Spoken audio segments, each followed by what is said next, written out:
says identify the function's zeros, the y-intercepts, and end behavior, then sketch its graph. All right. So if it's a function, by the way, it should only have one y-intercept. It shouldn't be plural there. But the zeros, that's going to be where the function equals 0. So this one's easy to factor.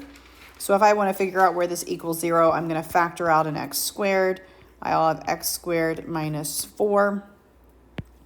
This is going to yield a 0 at 0 with a multiplicity of 2 because it is squared. This one will yield a positive 2 and a negative 2 with one multiplicity each, right? So those are my zeros. Intercepts, I just plug in a 0. So for the y-intercept, I'm just going to plug in a 0 for x, and you're going to get 0, 0. All right? So we know that's exactly where it touches. And then the end behavior, this is even and positive. So even and positive means it's going the same direction, specifically up on the ends. So the limit as x approaches negative infinity is going to be positive infinity going up. The limit as x goes up is also going to be up for y. And then they want me to sketch the graph. All right, so when you're sketching the graph, it is, like I've said, just a sketch. We will do more in-depth, I guess, sketching as we go along. But for now, you are just sketching as it asks you to do. It asks for y-intercept because that's a good little point to always know. In this case, it's a 0 where it actually bounces, right? Multiplicity of 2 means it's going to bounce. So both of my ends are going to be going up. So it's going to be going up over here and up over here, right? At negative 2, it's going to cut through the graph. It's a 0 with a multiplicity of 1, so it's going to cut through the graph down here. It's going to cut through the graph right here, and it's going to bounce actually off the graph right there. And so if I were to sketch this, I would say, well, I'm going to come down from positive infinity here. I'm going to cut through the graph. Somewhere down here, I'm going to turn. I'm going to bounce off the graph here. I have to turn because I have to go back up through the graph here and on to positive infinity. So it's going to look not beautiful because I sketched it, but it's going to look something like that. So we've been factoring pretty simply, but when you get into higher degrees, sometimes factoring gets a little more difficult, and so you can use division to help you determine if something is a factor. The first way we divide is just straight up by long division. While this is something very familiar, sometimes it gets a bit tedious, so pay attention to how I tell you to do this, because I promise I am telling it to you the best way to not make the easy mistakes, all right? So long division is just like you remember it from elementary school. You are going to do your long division sign. You are going to put what's being divided goes on the inside. So we have 2x cubed plus 7x squared. You must have a monomial for every degree. So if you start at x cubed, you need an x squared, you need an x to the first power, and you need something without an x. We are missing our x to the first power.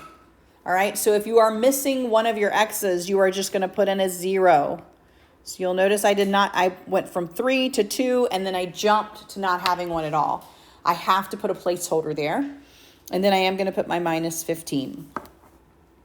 On the outside, it is what is doing the dividing. What's doing the dividing? I would write it in standard form here. Both of them need to be in standard form. So my first one was in standard form. My second one is not in standard form, so I will rewrite that to be 2x plus 3. All right? And then I'm just going to do my long division. I only have to look at that first guy to decide how I'm going to multiply. So I'm going to say 2x times what gives me 2x cubed? Well, that is going to be x squared. So I'm going to put that x squared over my x squared, and then I'm going to multiply it through x squared times 2x. That is going to give me my 2x cubed, which is how it should always be there. And then x squared times 3 gives me plus 3x squared. You are subtracting. I promise the easiest thing to do is to do adding the opposite of everything, because you will forget you're subtracting.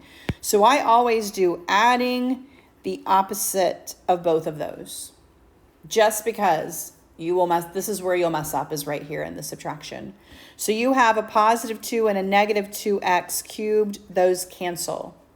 You have a positive 7x squared and a negative 3x squared. You have a positive 4x squared. And then you want to bring down the next guy, plus 0x. And then you are going to do this all over again. 2x times what equals 4x squared? 2x, right? So then I'm going to multiply. 2x times 2x gives me that 4x squared. 2x times 3 gives me 6x. Again, you are subtracting. So I always do adding the opposite of each of those. All right? And then you're going to add down. You're going to say 4 and negative 4. Those cancel out. 0 and negative 6 give me negative 6x. And then I'm going to bring down the negative 15. All right. And then once again, what 2x times what equals negative 6x? Well, that is going to be negative 3. And then I'm going to multiply through. Negative 3 times positive 2x gives me negative 6x. Negative 3 times positive 3 gives me negative 9. I am, once again, adding the opposite. Opposite here, opposite here. Negative 6 and positive 6 cancel out. Negative 15 and positive 9 give me negative 6. They do write this with the remainder here. I am always going to have you write it as a fraction. So I'm going to go ahead and teach you that piece of it. The remainder here is this guy right here. When you have one less degree than what you have dividing by, so I'm dividing by x to the first power, and this is x to the 0 power. That is your remainder. You're done at that point, okay? So this is your remainder, but we're going to write it like the good old days when we wrote remainders and made mixed numbers. We are going to put the negative 6 over what we were dividing by, 2x plus 3. Okay, so that's what we're going to do. We're going to do our remainder like you would have done. You know, in elementary school, you started out writing r equals, and then you realized you could put it as a fraction, all right? And that's what we're doing. We're putting it as a fraction.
All right, so another way to divide is called synthetic division. They show you where it comes from. You basically do this. They get rid of all of the variables, right? And then they flip it. So they got rid of the x, and they just did what happens when you set it equal to 0 pretty much. So instead of the x minus 2, they just have them negative 2.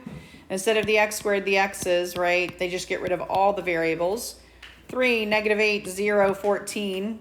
You end up with it looking like this. So it's kind of flipped upside down. You're going to do synthetic division here.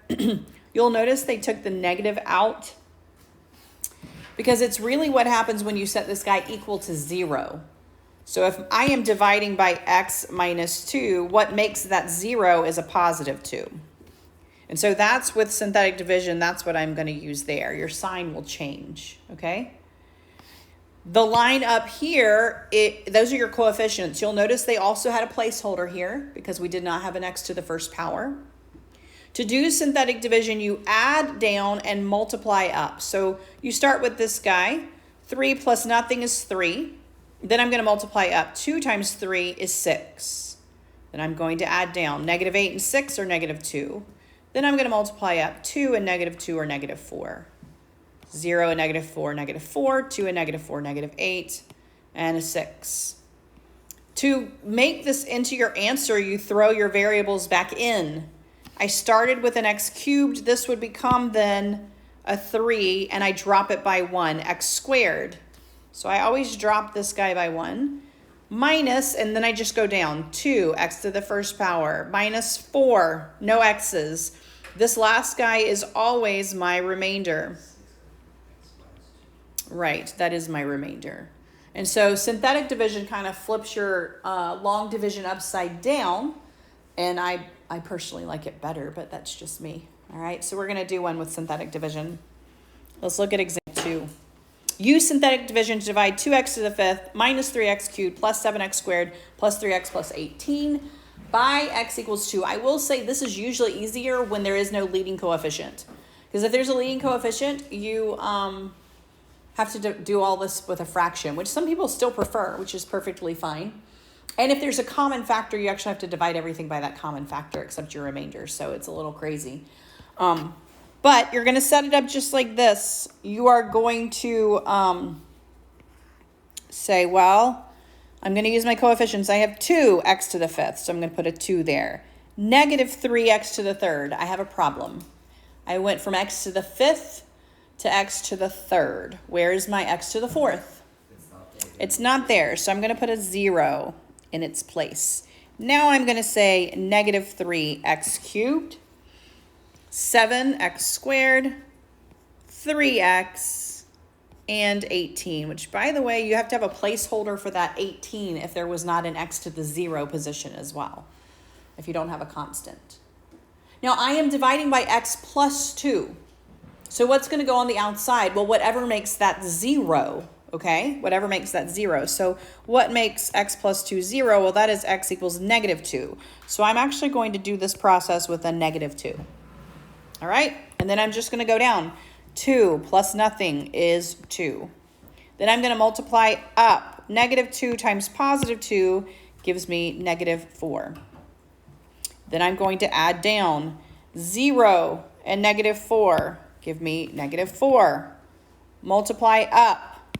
Negative 2 and negative 4 give me positive 8.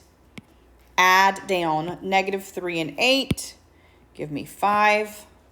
Multiply up, negative 2 and positive 5, negative 10, 7 and negative 10, negative 3, negative 2 and negative 3 are 6, 3 and 6 are 9, negative 2 and 9, negative 18, my remainder is 0. To give the actual answer of that division, I need to plug my variables back in. So I'm going to rewrite this whole thing plugging in my variables. I started with an x to the 5th, so I'm going to drop it by 1. 2x to the 4th minus 4x cubed plus 5x squared minus 3x plus 9. All right? Because my remainder was 0, that means this guy is a factor of that equation, that function, and it means that negative 2 is a 0, in fact. It means that it will cross the x-axis or bounce off of it at negative 2, okay? So 2 things have happened here. I have figured out that that is a factor. That's true with division. If I divide 11 by 3, I will get a remainder. 3 is not a factor of 11. But if I divide 9 by 3, I do not get a remainder. My remainder is 0 because 3 is a factor of 9. That is also true with polynomials, okay? If you get a remainder of 0, it is a factor and it is a 0 of the equation. And this is your answer here when you do synthetic division. All right.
One,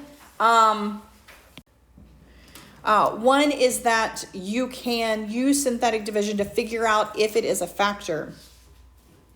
It also tells you if you can plug in things and figure out what it is, right?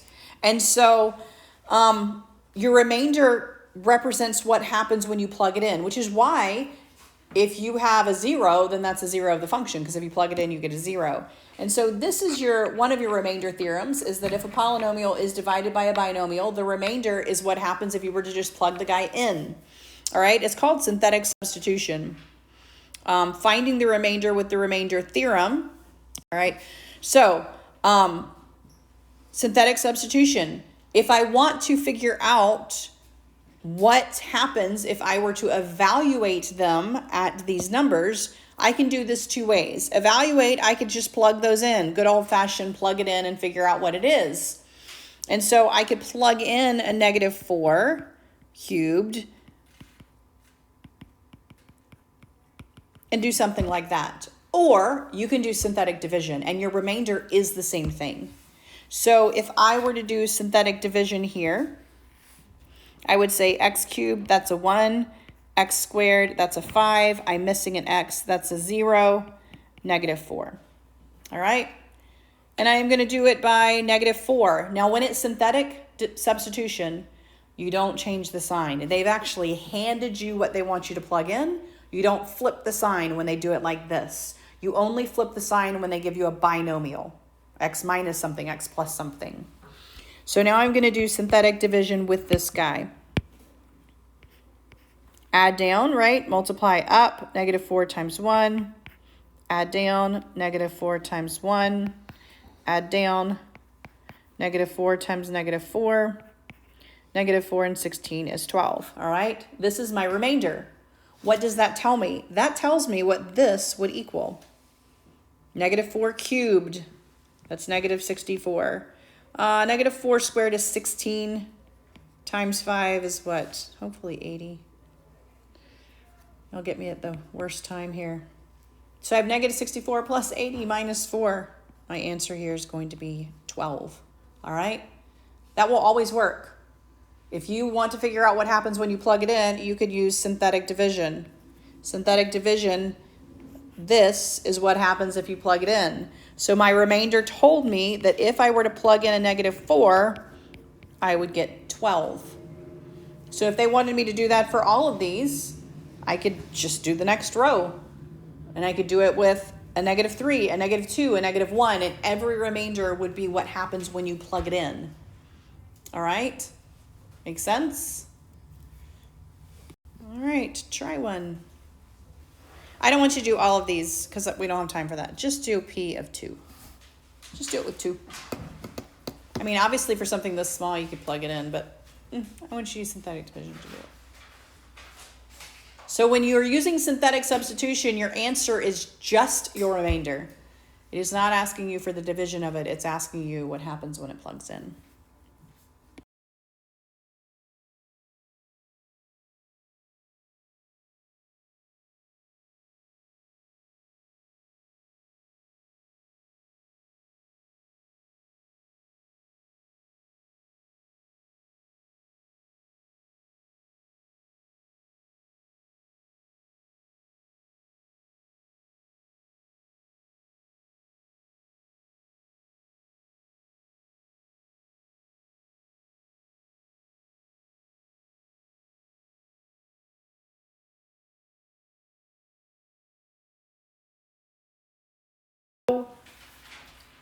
I mentioned this a little bit. You can tell if something is a factor by getting a 0 as the remainder, because if you plug it in, you will get a 0. And if you have a remainder of 0, then it is perfectly divisible by that guy, which means he is a factor.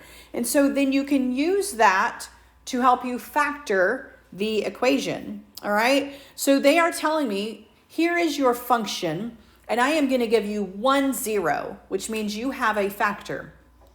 All right. And since you have one factor, you're going to use that 0 to divide out and get it smaller. Once you pull a factor out, just like using a factor tree, you can then break the other one down smaller and break the rest of it down smaller. So if I were to have a factor tree for something like, I don't know, 62, right? Let's do 42. That'll be easier. So let's say I do a factor tree of 42. Well, I would say, well, I know 2 is a factor. That leaves 21. Well, if I want to break this down, I'm going to find another factor, right? And I'm going to be able to factor this guy here, something like that, okay? And so once you've taken out one factor, you can use the smaller piece and then factor him and get all the factors of something that you have, right? And so they've given us this, and they've told us this is a 0, which means if I were to divide this by 2 using synthetic substitution, I should be able to break it down into yet a smaller polynomial that maybe I can factor. So I am going to use synthetic division here. I have it in standard form already. 1x cubed, positive 6x squared, negative 1x, and negative 30. They have told me this is a 0. So I am going to divide it by that 2. And since they told me it is a 0, what should my remainder be? 0. So if they tell you it's a 0, by the way, and you do synthetic division and don't get 0, you did something wrong. All right. So we're going to do synthetic division. We're going to add down 1, multiply up, add down, multiply up, add down. Lo and behold, we get a 0. That's what we were looking for. Okay. So we know if my 0 was 2, what's my factor? If my 0 is 2, what is my factor? What does your factor look like if your 0 is 2? Well, it's going to be x minus your 0, okay? So if my 0 is 2, x minus my 0 is a factor. What makes x minus 2 0? Well, 2. And they told me 2 was a 0. So if I have the 0, I can come up with a factor by just subtracting the 0 from x, okay? So I know x minus 2 is a factor. How do I find the rest of them? Well, I'm going to rewrite this guy as a polynomial. 1, I started with x cubed, so I'm going to say x squared plus 8x plus 15. Well, I mean, I could try to do synthetic division, but this is a quadratic that is factorable. Factors of 15 that give me 8. How do I factor this? X plus 5, x plus 3. So I have broken down this huge guy into 3 factors. My factors are x minus 2, the one they gave me, x plus 5, and x plus 3.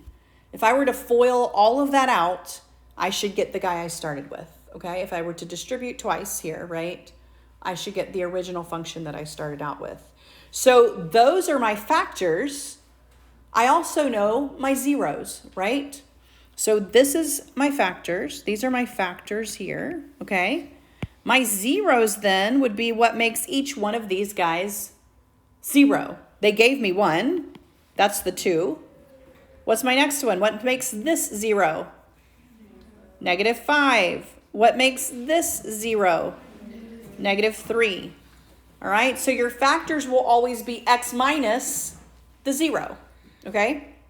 It will always be x minus the 0, okay? So you can use, they will give you 1 0. You can use that to divide it down and then do something that is factorable. So you can use synthetic division to factor a polynomial.